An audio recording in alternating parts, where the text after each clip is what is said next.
வணக்கம்.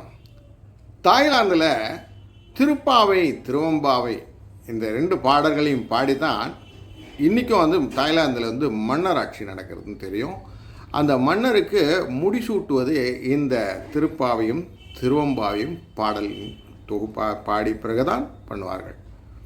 அப்படின்னா இந்த பாடலுடைய சிறப்பு நமக்கு தெரிந்து கொள்ளலாம். அதிலும் திருவெண்பாவை அப்படிங்கிற பாடல் நமக்கு மாணிக்கவாசகர் எழுதியிருக்கார். திருவண்ணாமலையில் அவர் 20 பாட்டு அந்த சுவாமியை பற்றிய பாடுகிறார். ஆதியும் அந்தமும் இல்லா அருட்பெரும் ஜோதியேன்னு ஆரம்பிப்பார். அப்படிப்பட்ட அந்த அருட்பெரும் ஜோதி சிவலோகன், தில்லை சிற்றம்பலத்து ஈசன், ஆனந்தன், அத்தன், அமுதன், விண்ணுக்கு ஒரு மருந்து, வேத விழுப்பொருள் சிவன், அவனை பாடிய பாடல் இந்த திருவெண்பாவை. அதை நாம் உணர்ந்து பாடுவோம், அவன் அருளை பெறுவோம். வாழ்க வளத்துடன்.